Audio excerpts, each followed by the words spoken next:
again. As Paula mentioned, my name is Mika McNeil, and I work for the University of Maryland School of Medicine Evidence-Based Practice Center in Baltimore, Maryland. I'm responsible for training the licensed mental health vocational programs in the state of Maryland on the individual placement and support approach to supported employment. This is an evidence-based practice approach, and we took on the responsibility in Maryland about 20 years ago to encourage our programs to become what we call an IPS, or an evidence-based EBP program. So I started my career in supported employment, working with people with psychiatric disabilities in 1998. Seems so long ago. It was so long ago. And I was an employment specialist, and I moved from that position to a program coordinator position in New Carrollton, Maryland in 2000. And then I became the statewide trainer for evidence-based supported employment in 2004 at the university.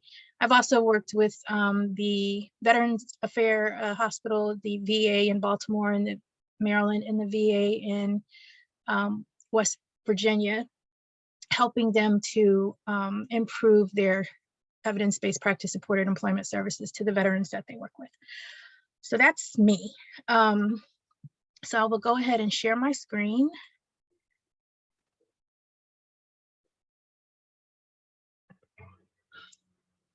And I'm sure if you all can't see it, somebody will let me know. All right. So thank you, Amber. So today we're going to be talking about employment supports for individuals with challenging backgrounds. And by challenging backgrounds, I'm really referencing people who have a justice-involved background. We already know that people who are living with disabilities have barriers and challenges in place as they're trying to find employment and maintain employment. And this justice-involvement just adds to that list of barriers. So hopefully, today, you all will come away with information that will help you, will give you information about how to write a strength-based letter of explanation that helps the applicant kind of describe what their justice involvement was and where they are in their lives and what they've done with their lives since they've re-entered into the community. We will also hopefully walk away with information that helps with trying to seek out employers that hire individuals who are justice involved.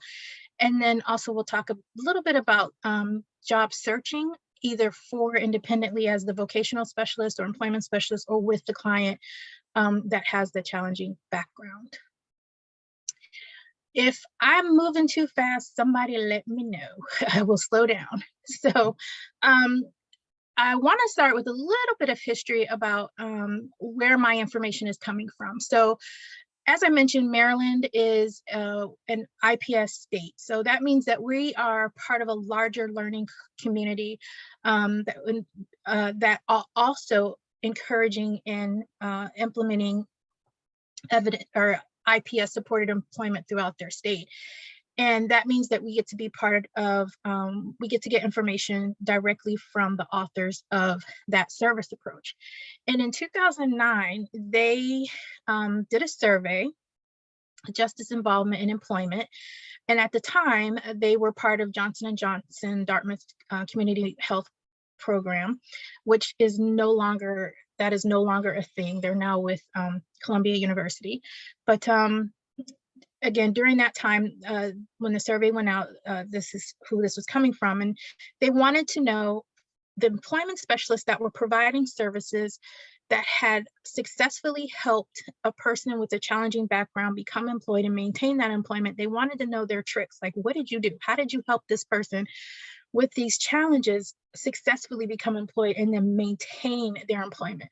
So they asked employment specialists across 8 states in Washington, D.C., and to survey the employers that they work with, to survey the employers that had hired one of their clients or applicants. And so that ended up being about 128 employers across the board. 63 of the employers shared that they had knowingly hired a person with a felony. And so then the question became, well, why? Why did you hire that person? So some of the reasons that were given were really reasons that they're things that we are helping our clients with anyway, making sure that the person that is applying for the job, that they're qualified for the job that they're applying for. We work very closely with helping our clients be prepared for interviews by doing mock interviews and making sure they have the best dress for an interview.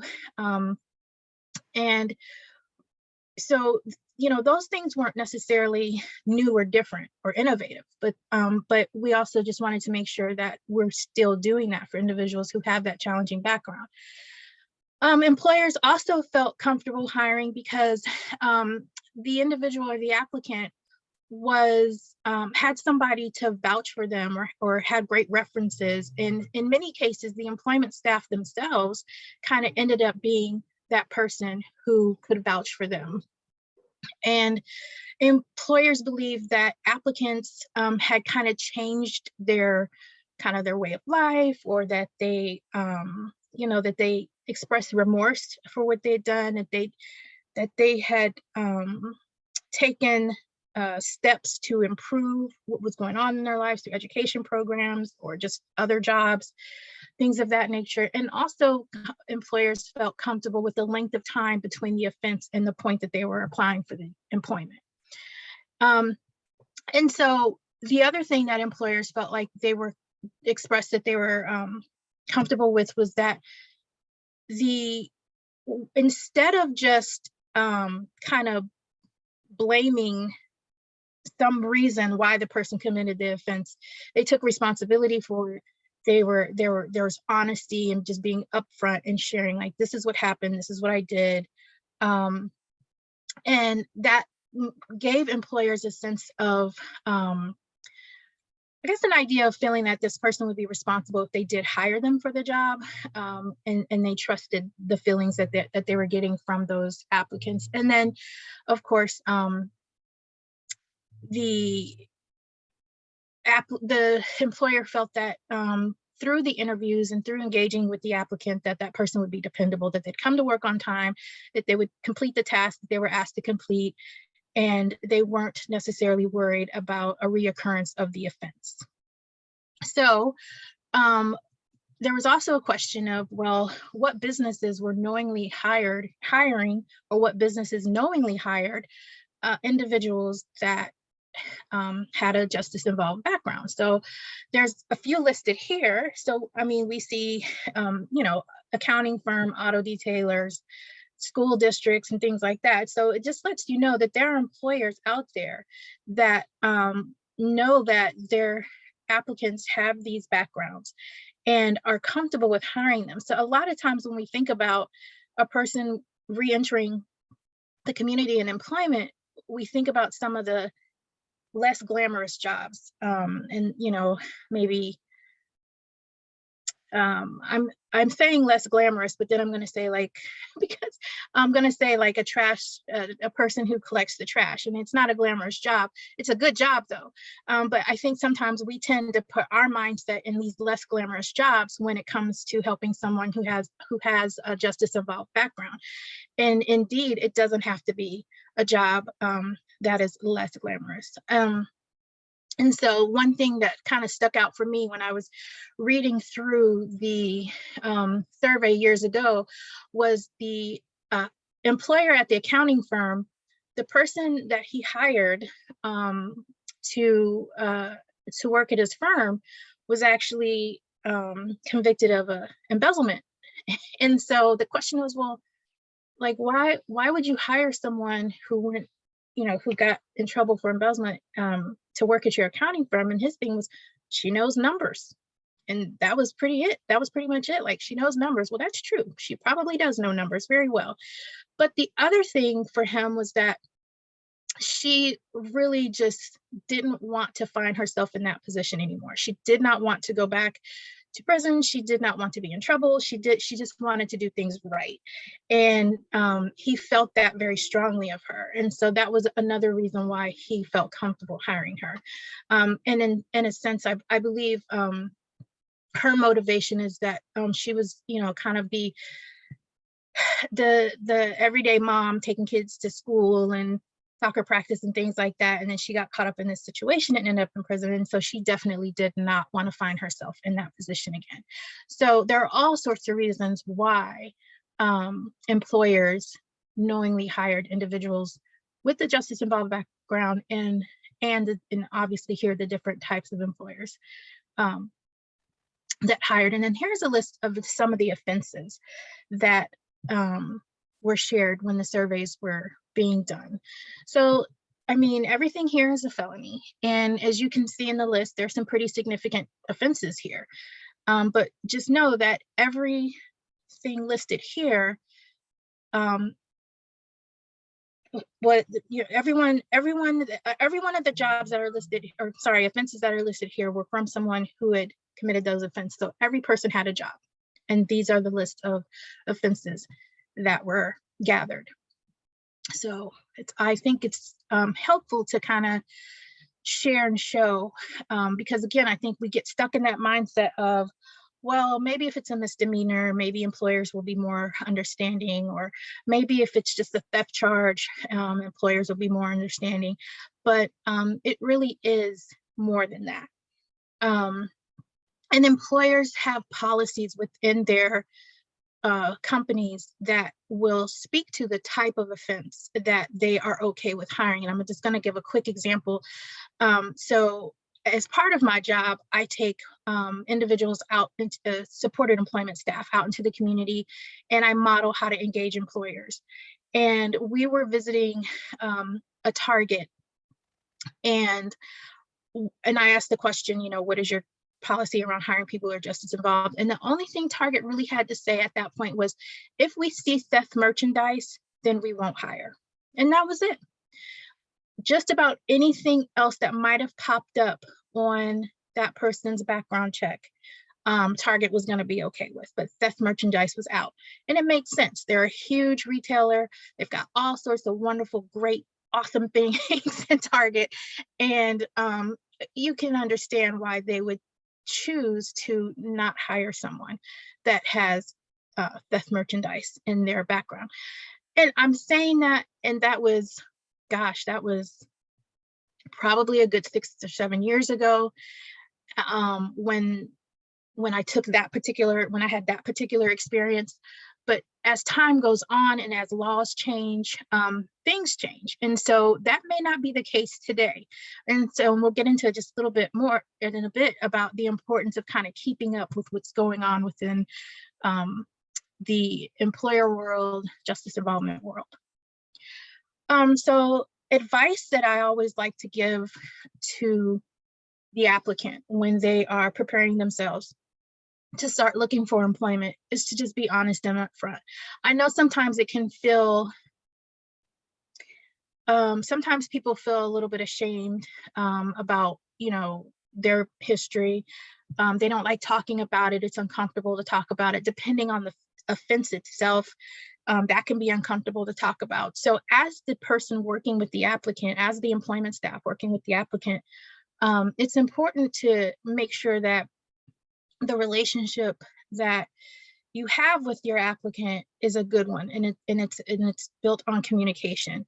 And if the applicant still doesn't feel comfortable talking to you specifically about their justice involved background, then recruit a member of their treatment team, recruit a family member or natural supporter to talk about it, recruit maybe if they have a therapist or a case manager, work with that person to kind of help gather the information to learn about what's going on with the individual, so that we can have that good upfront honest information, because it's going to help us in the long run to assist our clients with finding that employment. We also want to make sure that applicants understand the importance of taking responsibility. Don't blame the guy for walking down the street and you just saw him, so you just said, well, I'm going to rob him. Don't blame somebody else. If this hadn't happened, then I would have never done this. Like, a choice was made, and it was probably a mistake, but the choice was made. No one made somebody, in most cases, harm someone or commit a felony. And so let's talk about responsibility. Let's talk about how we can express what we were doing or what we were thinking when we made that choice. And I do have more to say about that in a second as well. And then of course, dress well. So taking individuals to find interviewing clothes and things of that nature. And sometimes, you know, this doesn't feel comfortable for some folks, depending on, you know, how they normally dress. Like dressing in a nice button-up shirt may feel uncomfortable to some people. So there might be some work that has to be done there as well. Any work experience that the person has had, we want to make sure that we gather that from the applicant as well. We want to help the applicant understand how to talk about their work experience, and even just how to show it, whether we're showing it on a resume or we're showing it in an application. We want to pull as much as we can from the individual. And sometimes that work experience comes from their time in, you know, while they were in prison, if they have work detail or something like that. And skills are still learned. Tasks are completed. So there are ways to take that experience and show it or talk about it while searching for employment, putting it on the application, on the resume. Of course, having good references is always important. So I kind of look at references as there are personal references, and then there are business references. And then there's kind of this weird kind of in between, where I mentioned earlier that sometimes when it came down to the employers feeling like the client had someone to vouch for, a lot of times it ended up being the employment person. And so that kind of in between, I'm thinking like, you know, other people that's part of that person's treatment team, a case manager, a peer, could be a good reference as well. But I think too, though, that sometimes it's hard for applicants to even think, well, who would be a good reference for me? And so there may be some time that will have to be spent kind of thinking that through. My advice is that as the employment staff, work really hard to figure out 3 good references that are not yourself. And then if you know, you've gone through it, you figured it out, like, all right, we've got 2 good references, we just don't have a 3rd, then maybe you end up being that 3rd reference. But as much as possible, try to get 3 good references that are not the employment staff. And then provide information about bonding.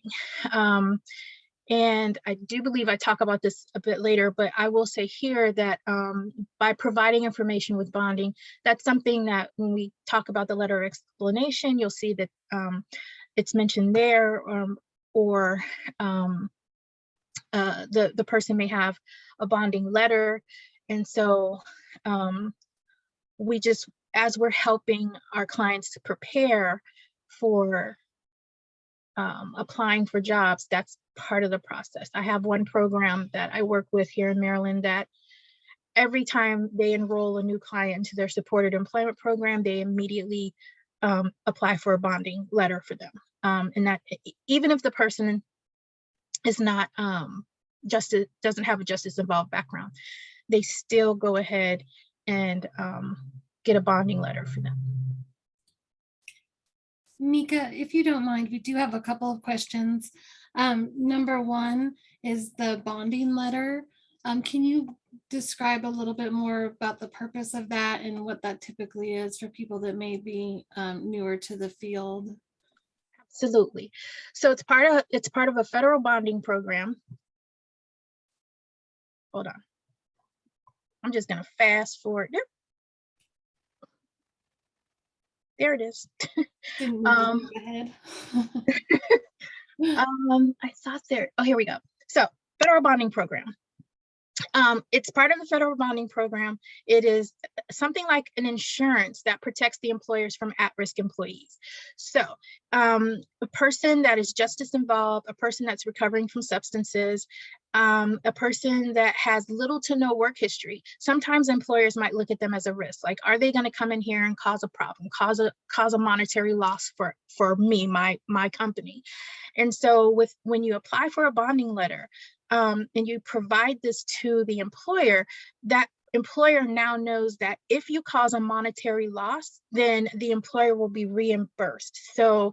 And that's why they kind of look at it kind of like an insurance. I believe bondings start at $5,000 and they go at increments of 5. So 5, 10, 15, 20, but I don't know, excuse me. I don't know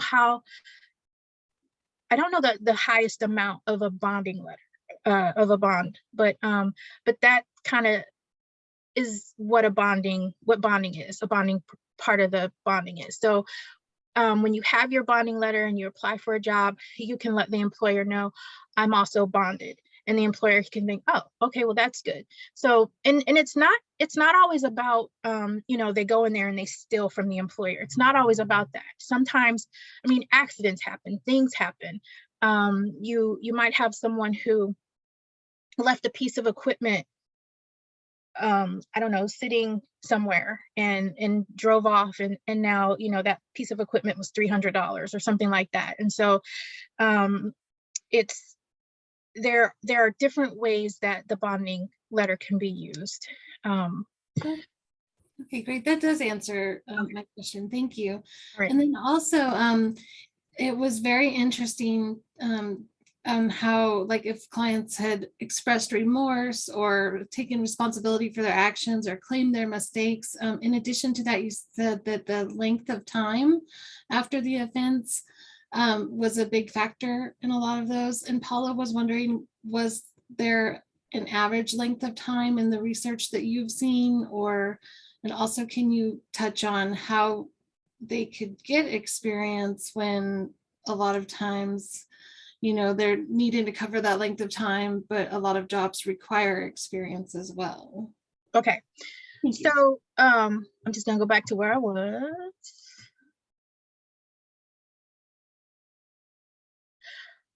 I feel like I'm gonna answer that question naturally. So I'm gonna pick up where I was, and then I think I should hit it there, if that's okay. Of course, thank you. Okay, you're welcome. So wait a minute. The length of time. I do want to hit that one really quickly because that might slip my mind. So the length of time, when you're filling out an application, a lot of times in the area that says, have you been convicted of a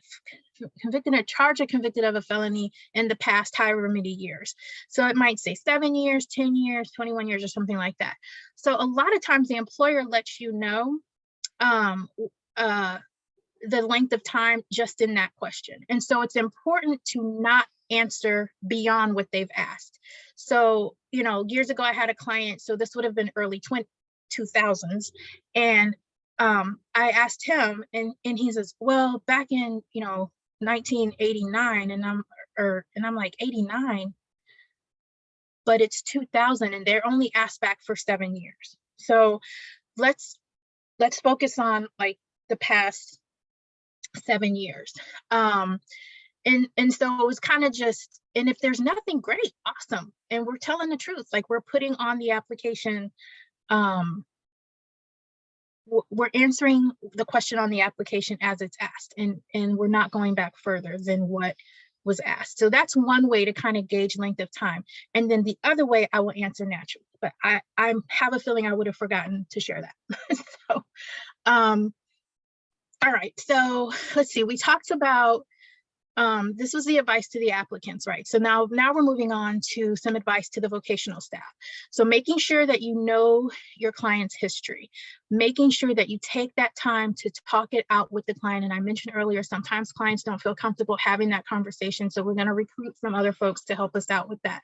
But it's going to be so important for us to make sure we have that information. Years ago, I did not make sure I had that information. I got my client a job, so excited and so happy. And he worked 2 weeks, and then I got a phone call from the employer saying, we're going to have to let him go. And I was devastated. And I was like, why? Like, I thought you liked him. Everything was going well. And they said, yeah, but his background check finally came back, which I never understood why employers would hire before the background check came back, but that was the case. And he has lots of stuff on his background. And none of it would have prevented him from getting a job with us. But on the application, he put that he didn't have anything. So he lied on the application. And that was honestly, that was my fault, I feel, because I did not take the time to really work with the client and make sure that there was nothing in his background that would prevent him from becoming employed. And the employer actually shared the background with me. And so this was so long ago. I don't know if any of you all might remember the old school printers. They were like these dot matrix printers, and they had these, like, the paper was connected and perforated and all this stuff. And it was literally like opening up this, and it just flipped out. There were just several pages of background stuff. And I was floored. But the problem was that I didn't know. And had I known, it would have gone on the application and he would have kept his job. But it appeared as if he lied, and that's what prevented him from keeping his job. So having those conversations are so important. And again, reaching out to natural supporters or family members who might have that history, because sometimes our clients are not the best historians. And then using strength-based language to encourage the clients to describe or write that letter of explanation. And when you use strength-based language, you really allow less stigma. You're using words that are not going to be as harming or stigmatizing, and it just feels and sounds better in the letter. So there's a little exercise that I like to do when I'm working with sometimes clients, but when I'm working with the employment staff that I train. And this is the power of language and strength-based approaches, the glass half empty, half full. And so basically, this is just a portion of the exercise. I think it's about 2.5 pages. But the point of it is, again, I come from the mental health world, so everything is geared around psychiatric disabilities and things of that nature. But the thing is, what we want to do is we want to take the information on the left, which is considered deficit-based language. We want to change it to be more strength-based or recovery-oriented. And if we can kind of get it in our minds, or if we have a good way of thinking about this when it comes to writing a letter for an individual or helping someone write a letter of explanation, we will have that in our minds, and it'll help us to better describe what happened. So instead of writing a letter that says, I don't know, in 2000 whatever, I robbed a guy, and just just kind of casually just throwing it out there, what happened, if we can come up with a more professional, more strength-based way of writing that, it can help. And so the exercise is just coming up with a better way to say it. So schizophrenia or borderline. So instead of saying a schizophrenic or a borderline, we would say a person diagnosed with schizophrenia or a person diagnosed with bipolar disorder. And then we can throw in there interferes with employment, interferes with housing, or whatever the person is trying to do it in their lives at that point. And so I know it's a little difficult on a webinar, but if anybody would like to do a chat blast, I would ask, what would you come up with instead of saying a clinical case manager? And it does get tricky, because when you think clinical case manager, what's wrong with that? It's clinical case manager. But is there a more strength-based way to say clinical case manager? So I'm just going to give folks a second and see if you can come up with another way of saying clinical case manager in the chat.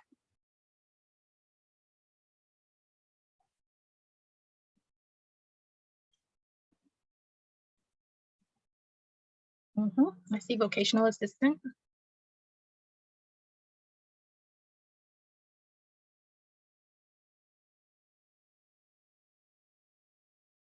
non-family support, adjustment trainer, job finder, helper.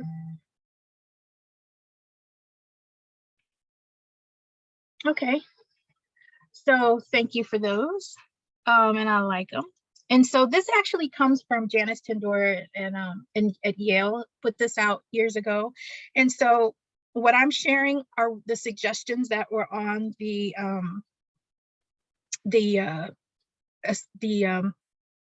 her paper, but it's not the answer. They're suggestions. So what you all wrote is just as nice, but here we go. Maybe. There we go. Recovery coach or guide, or anything that you all threw in there. Whoever the person is that's helping. And the thought behind this is the client is, I don't need to be managed. Why do I have a manager, right? So having a coach is great. Having a guide is great. So I'll do the next one. So frontline staff or in the trenches, direct support staff. And the one thing that I started doing years ago, I stopped, because I used to say, I'm going out in the field, I'm going out in the field, I'm going out in the field. And then I thought about it, it's like, you know what? What's the field? It's not a field. I'm not, there's like streets and street signs and sidewalks. It's not a field, it's a community. So I quit saying I'm going out in the field or I'm out in the trenches. And I just started saying I'm going out in the community. And so kind of taking that that essence of frontline staff or in the trenches staff is like, I'm in the community, I'm staff, I'm out there, I'm helping, I'm guiding, I'm coaching, but I'm in the community that my clients live in. Substance abuse or abuser, we are saying use or a person living with substance use disorder that interferes with, again, whatever, we want to say beyond that. Suffering from, instead of saying suffering from a mental illness, we might say living with or in recovery from, and then you would tag on what, living with schizophrenia, living with depression, or recovering from those things. Treatment team, recovery team, high functioning versus low functioning, a person's symptoms or addiction interferes with, and then you would identify, again, as I said earlier, interferes with employment, housing, education, or when we're referencing that person, that what we would say low functioning. And then for high functioning, I tend to just say they're pretty independent. They can do a lot of things without, a lot of, they need support from staff, but they're pretty independent. They can handle a lot.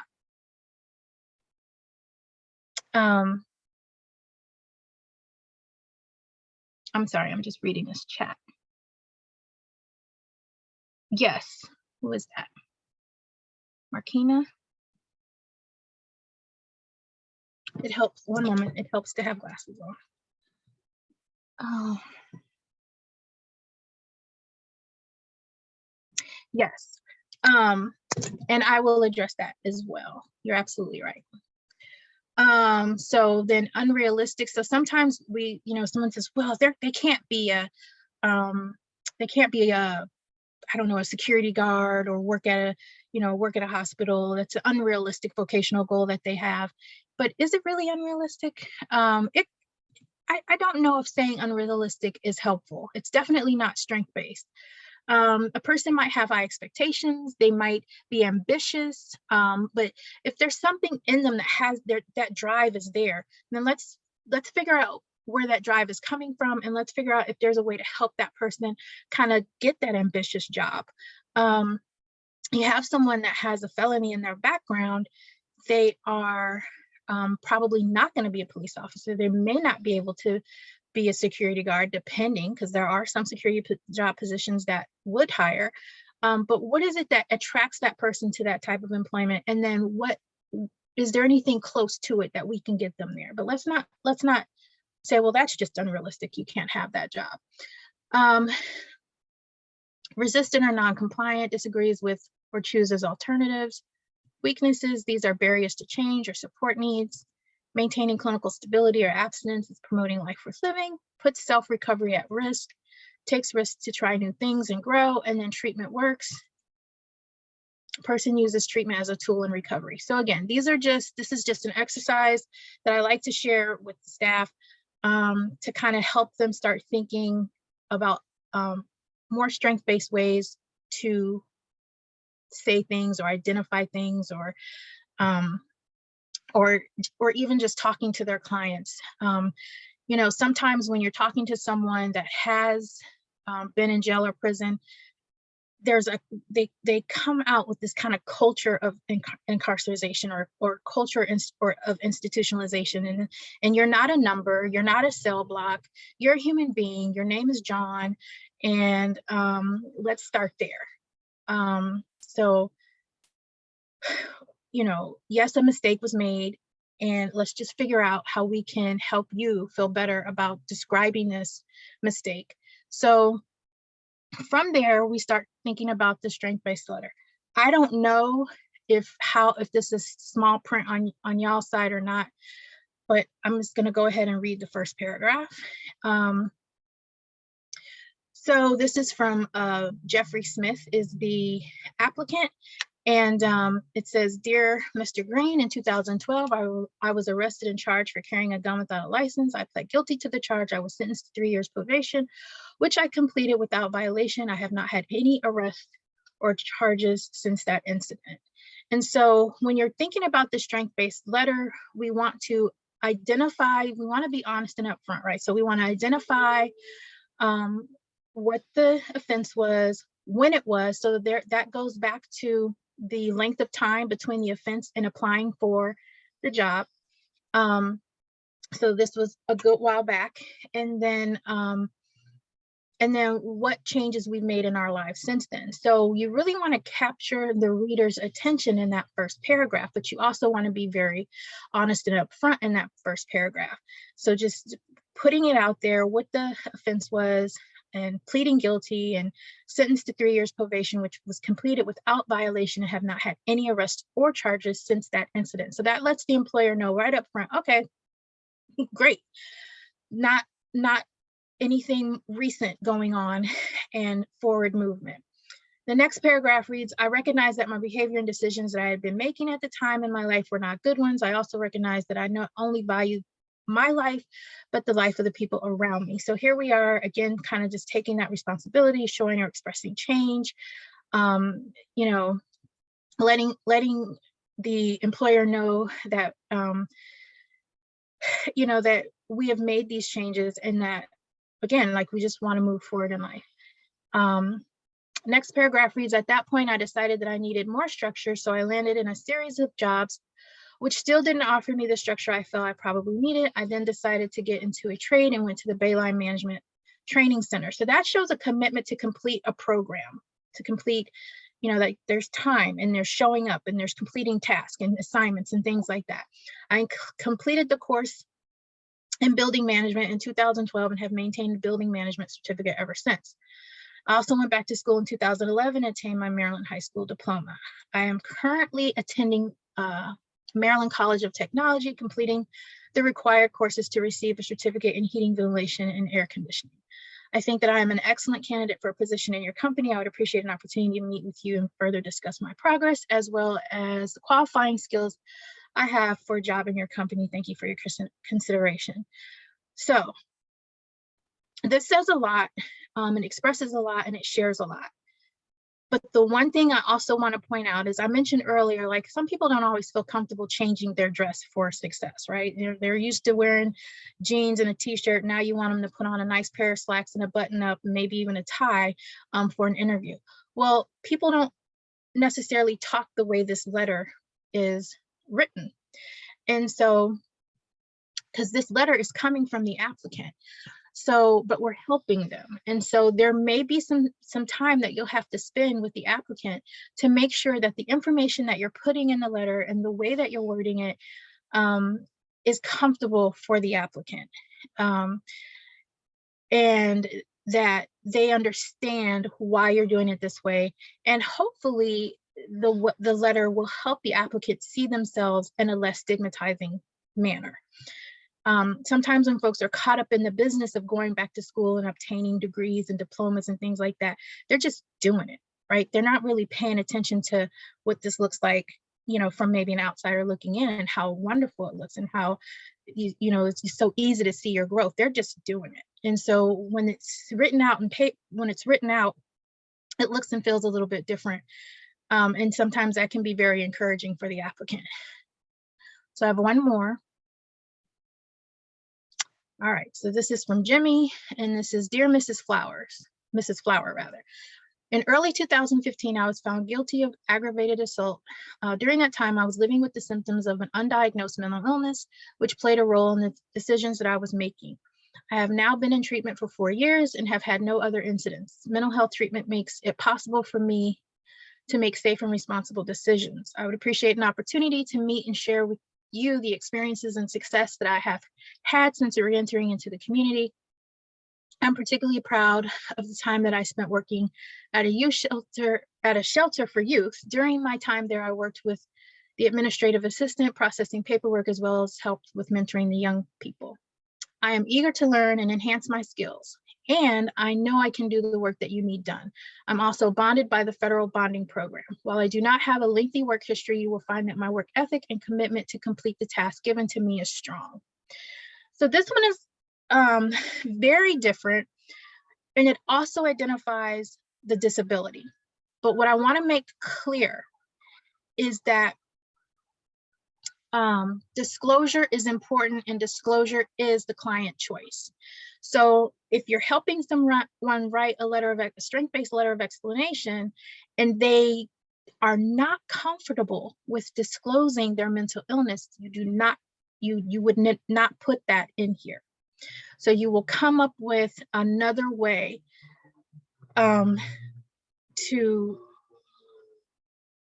well, in this letter, it said that during this time, the person was living with the symptoms of an undiagnosed mental illness. So that we would remove that line from here.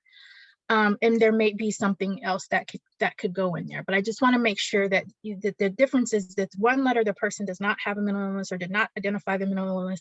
And this letter, the person is identifying the mental illness or the disability. And it is really a person's choice in terms of whether or not they're going to disclose as to that's what they want to do. But the rest of the letter, it just goes on with what they've been doing. And please also notice the mention of the bonding, being federally bonded by the bonding program. And then also please notice the mention of not having a lengthy work history, because sometimes individuals that we serve really don't have a very lengthy work history. And depending on what the employer wants, that can be a natural barrier. I mean, that's for anyone. But that upfront and honest, it's here. So I'm going to pause here just because I usually get a lot of questions after I go through these two letters. So I just wanted to pause and see if there are any questions that are related to these letters before I move on. Yes. In regards to like the aggravated assault, if someone didn't have an undiagnosed mental illness or anything like that to disclose, do you have any additional tips on like how could they effectively take responsibility for like an aggravated assault without like another reason behind it? Mm-hmm. So yes, but the first thing I would say is that if you were sitting with a client and you were developing this letter with the client, I would ask the client right off, like, okay, let's talk about the aggravated assault. What was going on at that time? What were your experiences? What was going on in your life? And let's just treat it as the mental illness doesn't exist. So we're going to hear what they say. They may say, well, I was broke, I was struggling, I just had a child, I wanted to, take care of my kid, or I wanted some money, I needed some money, or I was angry. So I'm saying broke, needed kid, needed money. So aggravated assault, like it was being like they assaulted someone and like robbed them or something like that. But or I was having a bad time in my life at that time. I just didn't care about things that were going on. So we just want to hear what they're saying. And then we want to formulate a more strength-based way of saying it. So during this time, when the offense happened, you were just really having struggles in life. You weren't really sure about which direction to go in. You're frustrated. There were things going on. You made a mistake. You feel responsible for the mistake that you made.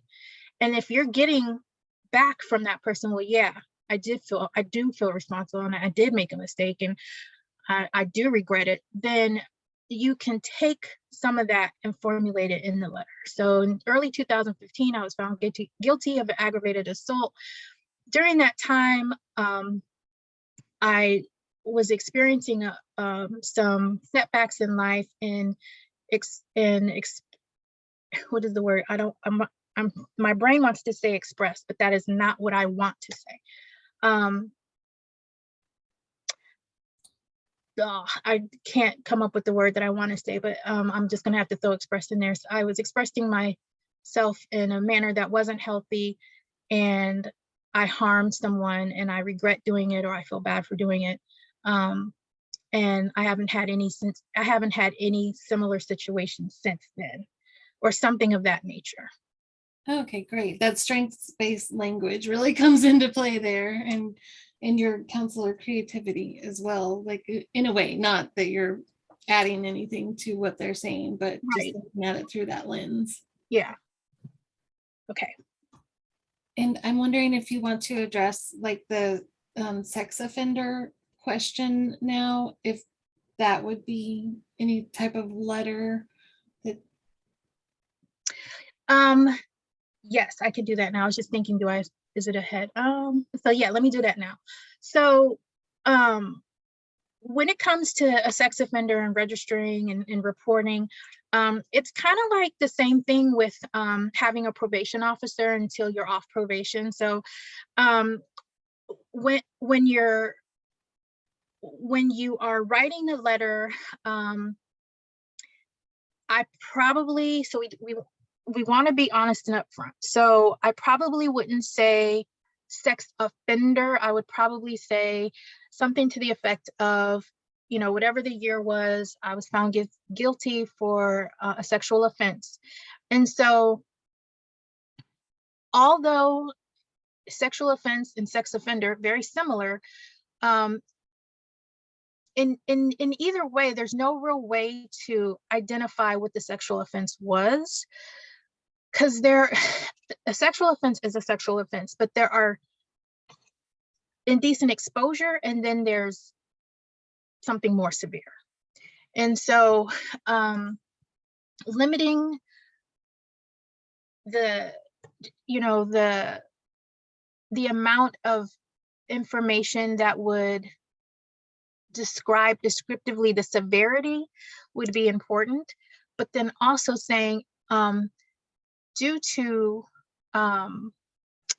the offense, it is my responsibility to report annually to whoever you have to report to.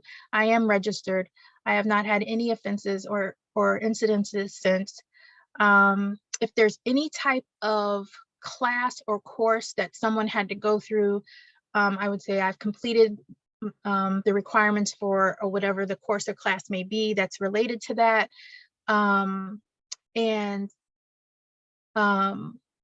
Something along those lines, just to let it be known and heard that like I'm doing what I need to do on my end to correct and take responsibility for the offense.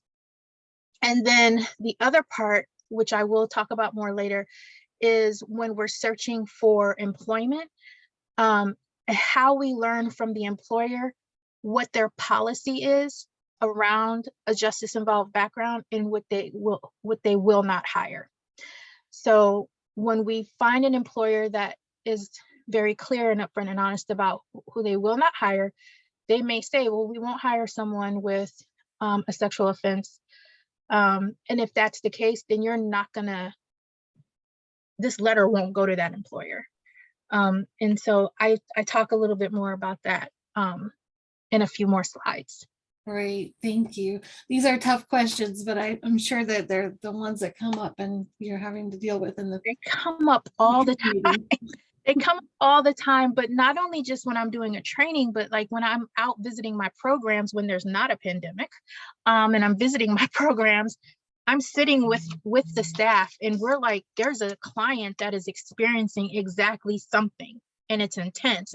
And so I'm working with the staff, like trying to help them figure out the best way to, formulate the letter or have conversations. And so, yes, I mean, it comes up all the time.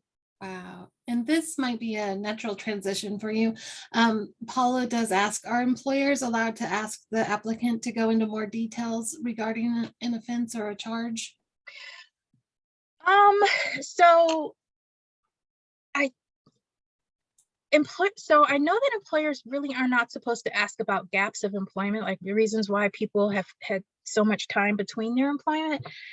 And they're not supposed to ask about reasons or, do you have a disability and what was your disability and, stuff like that. As far as asking if you can go into more detail, what I honestly do not know if that is a legal question or not, or a fair question or not.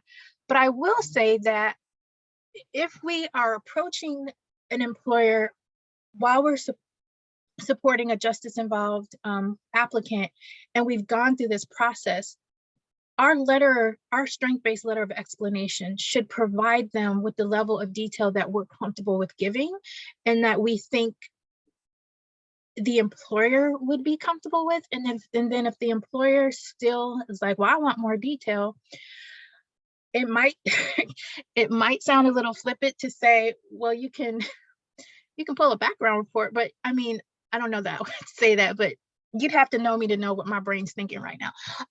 But also, like, well, I'm hoping to say to the employer, well, I'm hoping, you want more detail, but I'm hoping this letter of explanation will provide you with the level of detail that you really need. There's really not much more we can add to this. Do you want like the date, the time, the court dates, like what more level of detail are you looking for?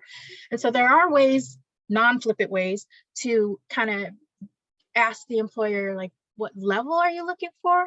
What more are you looking for? But I'm really hoping that this letter will answer that. And then also you have to be careful about making sure the client understands their rights. And so coaching the client on, when you're in the interview and you're asked, can you give me some more detail about the offense that was committed? Let's coach our clients on the best way to answer that question. And again, if the client is comfortable with the amount of information that's on the letter, great. And the client can say, well, my letter really explains it. But if the client is willing to offer more detail, then let's work with the client and come up with, okay, talk to me, tell me more. Now let's come up with a strength-based way of saying it, and then practice it and coach that with the client. Great, that helps a lot. Thank you. You're welcome. Oh, and Markina does say, I do tell the customers to say that once they get hired, and then they run the background, it usually comes up. So it looks like they do have that same experience where they're running the background after. They're gonna do it. You know what I mean? If the company has a policy about hiring individuals who are justice involved, they're gonna run a background check. And so now the background check isn't going to be super detailed either, but it's going to give all that very legal jargon and dates and, all that good stuff too. Okay. So there is this thing called Ban the Box that hopefully folks are more familiar with now than they were even just 5 years ago. I mean, this is a grassroots kind of movement thing that started, I believe, during the Obama administration. And basically the Ban the Box is, it's about that question that says, have you ever been convicted of a felony that I talked about earlier? It's like in however many years, and it's just like that box on the application. So Ban the Box is we're asking employers to be more fair and give people a chance and not ask that question up front. So it delaying the background check and asking that question at a later point in the hiring process. And that a lot of times can remove the barrier to employment, because what has happened, or what can happen, is that the employer might ask up front, or might see on the application up front, yes, there is a felony conviction and that application is done with, gone. They don't care about the experience. They don't care about the education. It's just done and over with. So if we're not asking that question, the employer can't see it up front and then toss that application. And it gets to remove that barrier to employment. So I'm going to share another quick example of, so in Maryland, Ban the Box was around in different pockets. So it was available in Baltimore City and maybe 2 counties, but we weren't sure for the longest whether or not it was happening in those 2 counties. But it wasn't a statewide initiative at this point. So I mentioned that I had taken some staff out to Target, and the lady at the Target said, you know, theft merchandise, we won't hire. Well, then fast forward from that point to about a year, and I was at another Target, but I was in Baltimore City. And I asked the same question, what is your policy around hiring people who are justice involved? And it was the HR staff that I was speaking to. And she said, honestly, we want all applicants. We want to give everybody a chance. If you have someone who you think will be a good fit here, please send them our way. So in a way, she kind of didn't answer the question, but in a way she did answer the question. And it didn't hit me, because I'm me, until I walked out of Target with the 2 people that I was training. And I went, oh, wait, we're in Baltimore City. They can't ask that question. They can't, they have to remove that part, that earlier part of the application process. So when I asked her, you know, what is your policy around hiring people for justice involved as an HR person, her only answer was, send us who you got. She couldn't say, well, we won't hire this and we won't hire that, because number one, she's not going to really know up front anyway. She's not going to skip over an application up front anyway. It's going to come up, she's going to give that person a fair chance and look at their application and their history and their education and such. And then if based on that, they feel that they're ready to bring this person in for an interview, that will happen. And then they may run the background check after that. But it should not be a delay. It should not prevent someone from moving further along in the application process. So right now, as far as my latest search, there are 37 states and Washington, D.C. that have Ban the Box or fair hiring practices in over 150 cities and or counties in our country. And then there are 15 states and 22 cities that prohibit even private employers from asking any variation of that question during the beginning of the hiring process. And listed there are just a couple of states with the private, that prevent private employers from searching. And so the link here will take you to the National Employment Law Project, which is where Ban the Box kind of got its roots and flourished from. And there's all sorts of stuff on that website. It's not just about Ban the Box, but fair hiring and just diversity and equity and things of that nature, I believe are also on there. But I do like to include the link in case anybody wants to go in and check and see if your state, I do believe Texas is a Ban the Box state, is participating, or at least maybe some counties in Texas that would be practicing that. I know in Maryland, I mentioned back when I had that experience with Target, we were not a Ban the Box state completely, and there were questions about a county or two, but as of February 28th, 2020, our governor went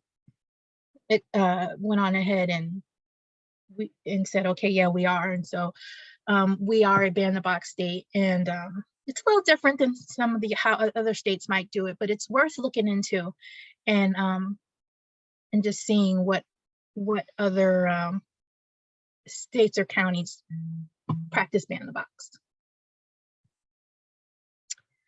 And then we've already talked about the bonding program. If there aren't any other questions related to this, I think I'll move it. Well, hold on. So one thing I didn't say when we talked about it is that, so there, that last bullet there says, is there a cost to the applicant? And the answer is no.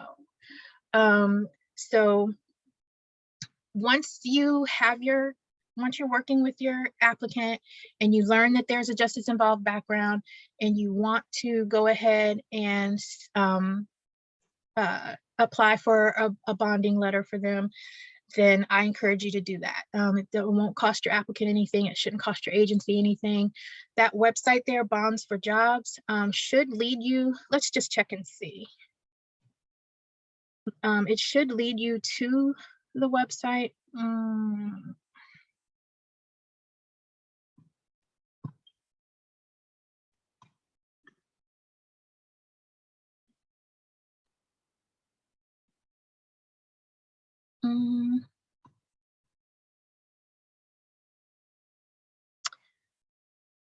So, job seekers. That says read more. I thought there might be a link that would lead you to an application, but if not, if anything, there's definitely information here. So it's a great resource. I think I have another link related to this because I also wanted to make sure, because there's a list that will identify how to contact your bonding coordinator. So every state has a bonding coordinator, and within one of these links, it will send you to your bonding coordinator if you wanted to call that person and talk to them about the bonding process. So I apologize that I wasn't on this one too good. I should, but the link is here, and I think it will lead you there. And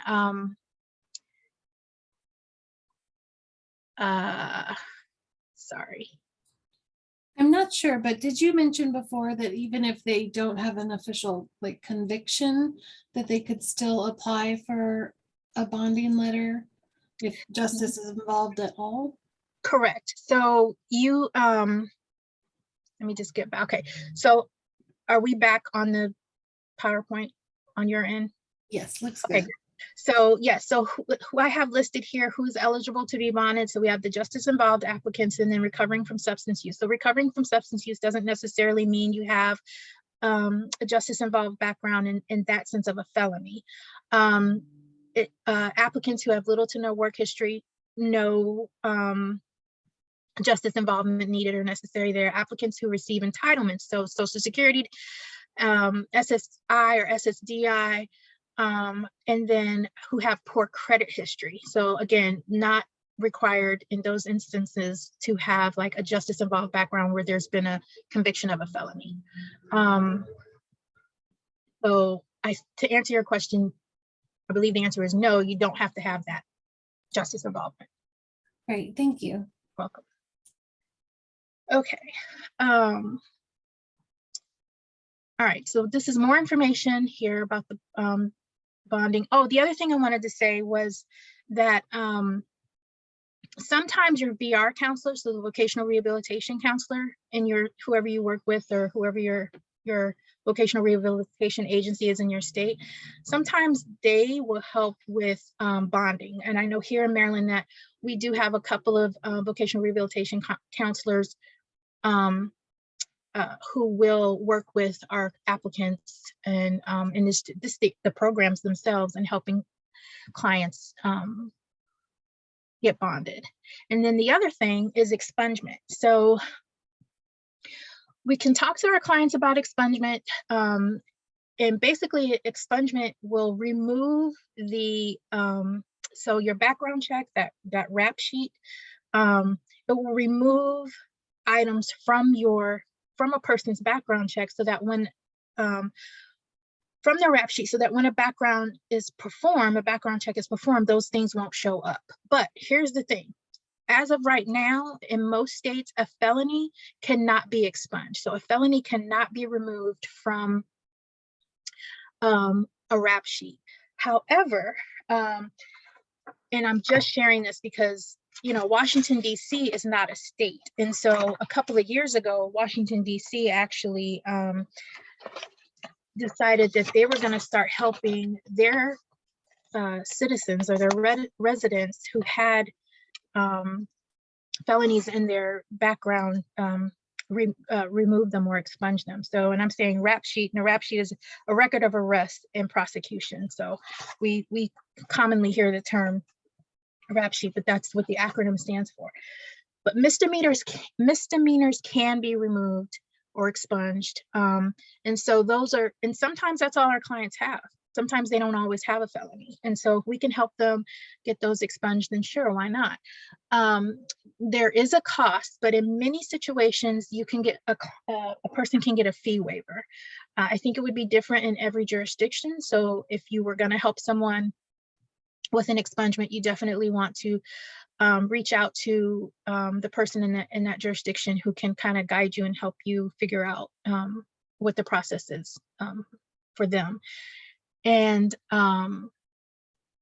then so the paperwork, so you have to go to the arresting agency or the arresting jurisdiction to get the paperwork to request the expungement. And once it's filled out and the expungement, it's reviewed and then let's say it's approved and it's and the expungement happens, then that jurisdiction will do what they need to do on their end within the court system.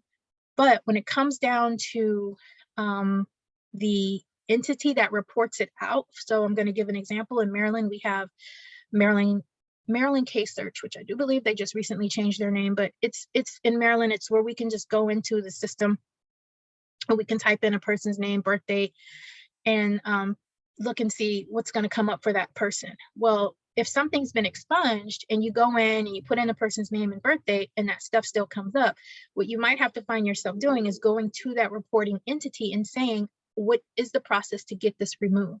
So the reporting entity is not going to automatically know something has been expunged and then remove it from their website or from their database. So it does take a little work to ensure that once something has been expunged, that it doesn't show up in the reporting entity. But again, whatever is local to you, whatever jurisdiction or whatever the process is, or whatever reporting entity you use, you would want to check with them to figure out what needs to be done in order to remove the information from their database once the expungement has been approved.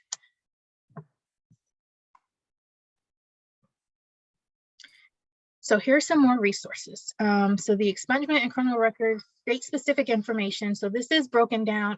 There is it. There it is. There's that directory of state bonding coordinators. That's what I was hoping to show.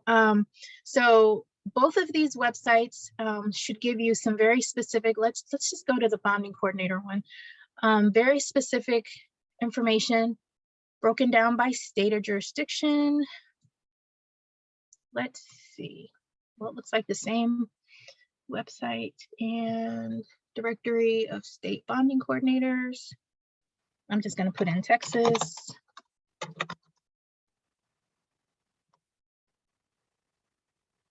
And so this is your state bonding coordinator, Stephanie Herrera.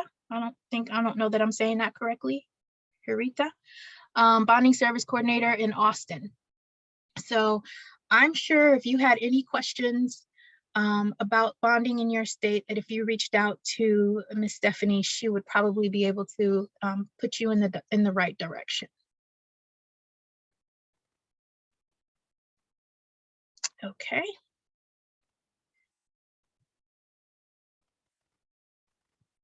All right, and then let's just go in here real quickly and look at the expungement information. We can find it if we can find a breakdown by state.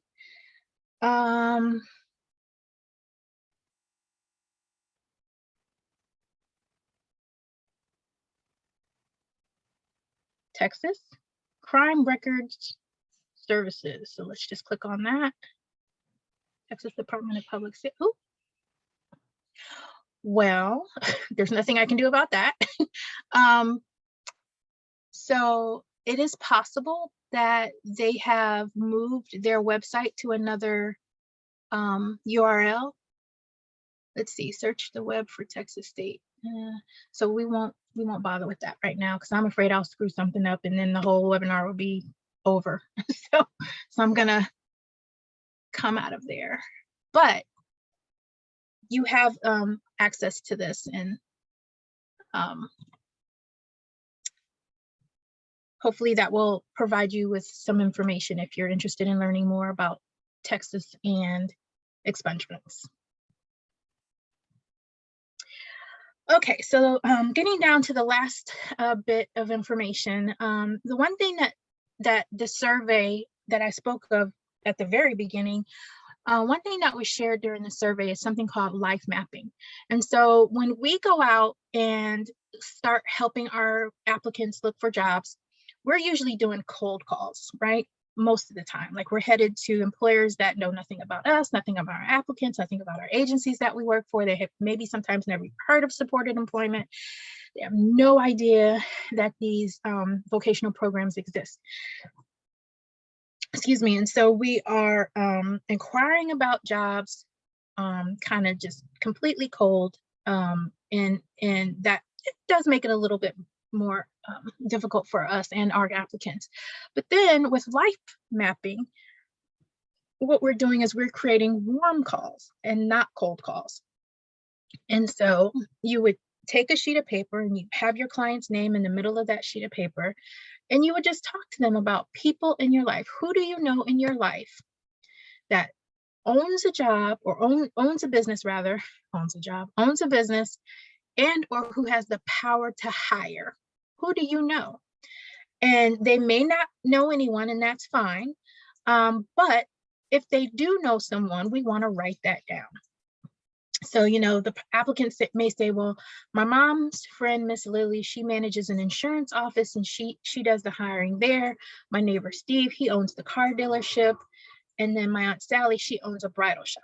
Okay, so those are warm calls. And the reason why those are warm calls is because all these folks, the neighbor, Aunt Sally, mom's friend, Miss Lily, they all know the applicant, especially Aunt Sally, right? Because that's her nephew, that's her baby, and she just loves him dearly. But these are people who know that this person has experienced justice involvement. They might even know from the very beginning what happened. Maybe the neighbor may not know, but you know, Miss Lily probably knows because Mom and Miss Lily talk about their children all the time. Aunt Sally knows, but this is known information. And what we're going to do is we're going to approach, if the client is comfortable, we're going to approach either one of these three folks, and we're going to talk to them about whether or not there might be a job available for our applicant. But when we do this, we don't approach them as Miss Lily, Mr. Steve, or Aunt Sally. We're going to approach them as an employer. We're not going to take the assumption that you're just going to hire them because you hired this person because you already know them, you know their situation, you know. No, we're not taking that approach. We're still going to treat them as an employer. We're still going to walk up to their business or make an appointment to meet them at their business. We're going to talk to them about what we do as employment staff and how we assist folks with finding employment. We're going to tell them that we have an applicant that we think might be a good match for their position, for their job, has the experience or skills that they're looking for. We're going to provide the letter of strength-based letter of explanation. We're going to do everything. And we probably are still even going to ask, you know, what is your policy around hiring people who are justice involved? Either way, we're going to still treat them like an employer, but it's a warm call, not a cold call. And again, that is if the applicant is comfortable with that, because as I mentioned earlier, sometimes folks, because of stigma and because of a sense of shame, you know, they may, no, I don't want Aunt Sally know that she was so sad when I went to, you know, jail or whatever. I just don't want to. Okay, fair, right? So we're going to listen to our client.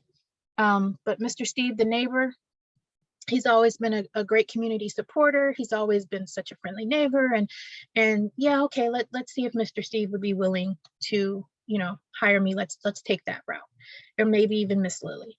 So, but life mapping, and you can do life mapping with anything. It doesn't just have to be with people who have applicants who have a justice involved background. But it is, it can be very helpful, and it can make the experience feel less, again, less stigmatizing. Okay, so then some job development strategies. Now, regardless of justice involved or not, in my world, again, working with people with disabilities, I think it's always important to visit employers to build relationships kind of before the job seeker gets there. This is just part of employer engagement and job development. Visit employers, talk to them about their hiring process, what they're looking for in an employee. You know, so the way that I do that, the way that I teach it is, once you have an idea of where somebody would like to work, like I'm just for the sake of simplicity, I'm just gonna say they want to just retail, any retail. It could be big retail, little retail, boutique retail, just any retail. Okay, so you have someone who wants to work retail, and then you find out, well, what community do you want to work in? And most folks want to work in a community where they have easy transportation to get there if they don't have their own transportation, or it's near their home or something like that. And then we put ourselves, as staff, we put ourselves in that community, and we start seeking out those employers, those retail employers. And so what I encourage is, if you're now, I do have to say, as an employment specialist, you're your own person. As vocational staff, you're your own person. So if you feel comfortable with doing community-based cold calls, that's what I'm talking about. Yes, do that. But there are people who feel more comfortable making phone calls, who feel more comfortable just going online and doing it. But the research has shown that when you make face-to-face contacts with the hiring entity, you're more likely to help your applicant find a job. And so that's why I speak from that perspective. So I walk into a business and I ask for the hiring manager. If the hiring manager is available, they usually come to me and I introduce myself. And if I'm training someone, I'll call them my coworkers, and I'll just explain to them who I am and what I'm doing and why I'm there. And then I'll ask them, you know, after I've done my introduction, I'll ask them, so could you share with me your policy around hiring people who are justice involved? So I don't say, are you hiring? I don't say, do you hire people with a criminal background? I don't, because that's stigmatizing when you say criminal. I don't say, do you hire people with a justice involved background? In both questions, they're closed-ended, so you're going to get a yes or a no, and most likely you'll get a no.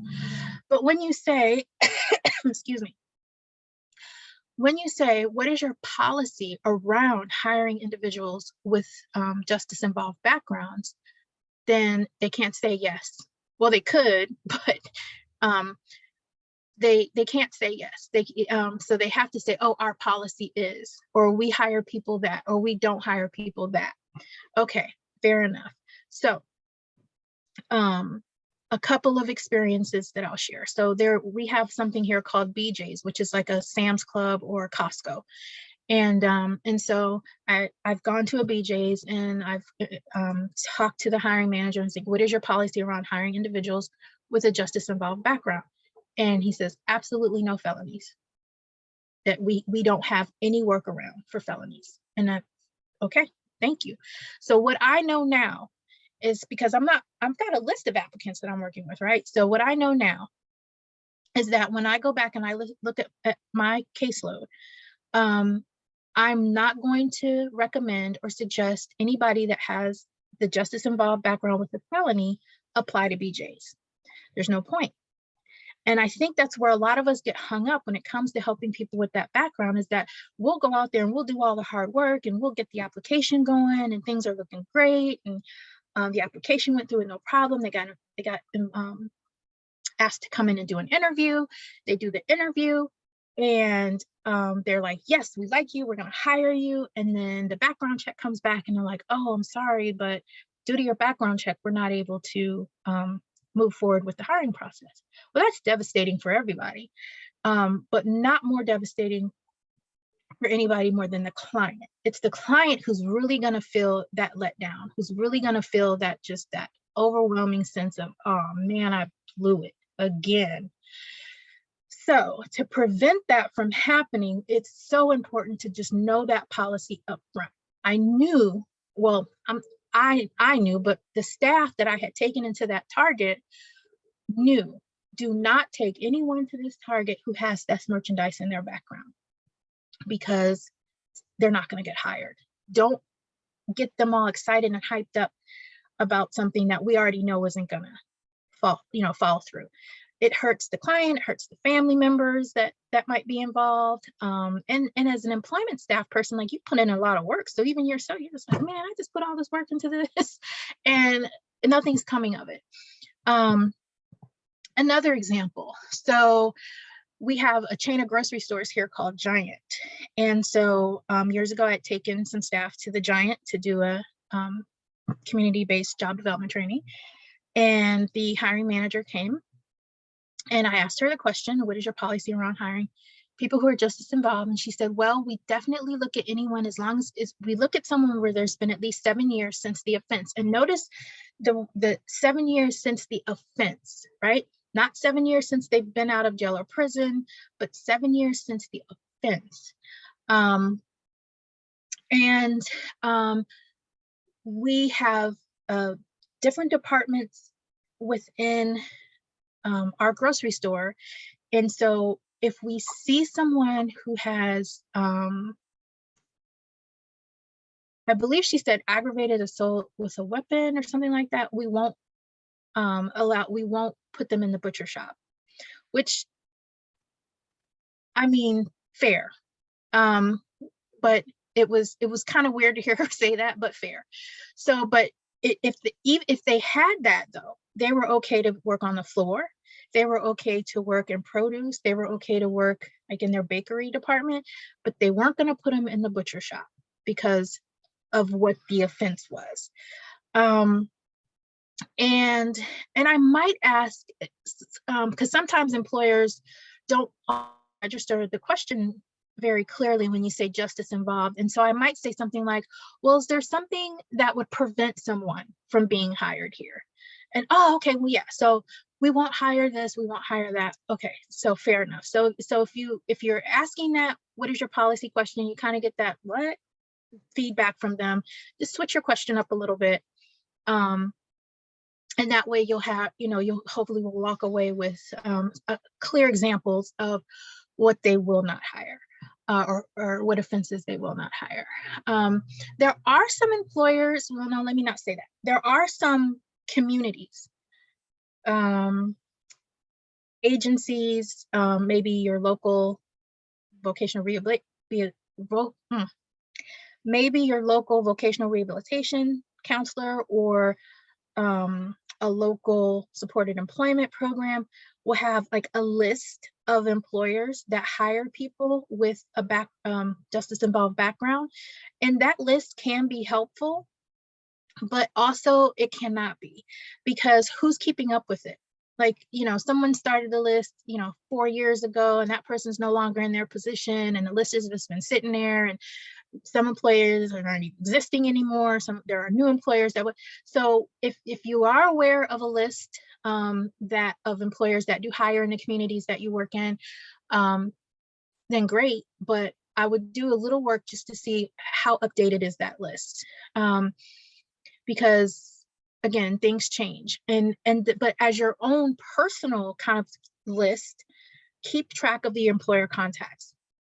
So every time you go out and you make an employer contact, you want to have some kind of official document that allows you to write down the name of the employer, just all that basic information, name of employer, hiring manager, positions that they hire for, experiences that they're looking for, if you can get pay, if they'll tell you to pay, pay. And then leaving space for any kind of notes that you can jot down that you learned after having a conversation with the employer. Like, they won't hire anyone with a felony, has to be 7 years between the offense, won't hire theft merchandise, like any notes that you can collect and put down in your employer contacts. So that way you have your own personal list, and you know, depending on your team, you as a vocational staff might share, hopefully your whole team, you know, you all will share your employer contacts with each other. If you have an employer that is ready and willing to hire, but you just don't have the applicant for it, then like share that contact with someone so that somebody can get a job. And then of course you are able to keep up with any changes that have happened. So if you go back to visit an employer, there's a new manager now, old managers moved on, or their policies have changed, or whatever the situation may be, then you can go back and update your employer contact list to reflect the changes. And then learn about what the hiring process is once an application has been submitted. So this, I think, is really important when it comes to online applications. So, you know, the one thing that I see happens an awful lot is that we will spend time, we employment staff will spend time filling out an application. We'll have our client right here with us. We're filling out the application. It takes us about an hour. We get to that assessment, the dreaded assessment. I don't know why these assessments, but y'all know what I'm talking about, those applications. And then you have to fill out that assessment part. Sorry. So, you know, you get through all that and you submit the application, but you have no clue who to contact. Like once the application is in the cyber world, you're like, okay, now what? So then you call the employer and you're trying to, sorry, the dog down the street is barking, which is encouraging my dog to bark. I think we're good. You call the employer and you say, hi, I'm, you know, my name is Mika, blah, blah, blah. And we just submitted an application and we wanted to follow up on the application. But the employer's like, who are you? And what are you? And what application? And why isn't the applicant calling? Because sometimes our applicants need us to do that part for them. Or we've coached them to make that follow-up call themselves. And even and maybe we're sitting right there as our applicant is making that follow-up call, but the employer is a little bit lost. And our applicant is just in the queue wherever they landed. But if we have made that employer contact first, if we talk to the hiring entity first, and we have asked about their policy for justice involved and all that good stuff, and then in the course of our conversation with the employer, we say,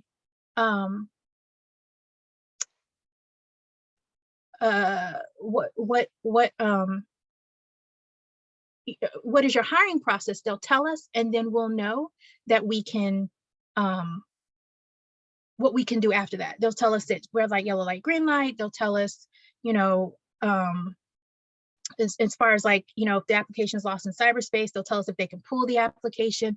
They'll tell us what we need to know. So that way, once we submit the application, we can just pick up the phone and call and say, hey, this is Mika. I stopped in and met with you the other day. Such and such has submitted an application. Or we'll have the client do it. Hi, this is Johnny. I stopped in the other day, or I just submitted an application. You're the person I need to contact. And then that's that. And so it pushes our applicants a little up higher on the queue. And then always say thank you. Once you have had a great conversation with an employer, it's always nice to just send a little thank you letter if you can. Sorry, but I'm just all over the place here. But just a nice little thank you can be helpful. So this is an example of kind of my wording. Hi, I work for an agency that assists adults with, fill in the blanks. I might say disabilities, I might not say disabilities. I'm probably not going to say justice involved background right away. Anyway, I work for an agency that assists adults with getting back to work. I'm here in the community to learn about employers' needs. Do you have a few moments to talk with me, or can I call back at a time that's more convenient to talk? And you're going to get a yes or a no. Yeah, today's not good, but come back on this day. I keep it short and simple and sweet. I don't say the name of my agency. I just say an agency. And then if they ask me, then I'll tell them. Just reduce stigma, like off the bat. Ask my questions, ask what their hiring policy is for working with people who are justice involved, explain how I support my clients and how I support them as the employer. And again, as I mentioned earlier, I treat warm calls the same way that I would treat a cold call. If you're in a rural community, you can look to your agency um, partnership agent. You can look at any other agencies or employers within the community that would be willing to partnership build with you. Um, you can look into community events that happen within that rural community to learn who puts on those events. Do they hire for those events? Are they paid positions?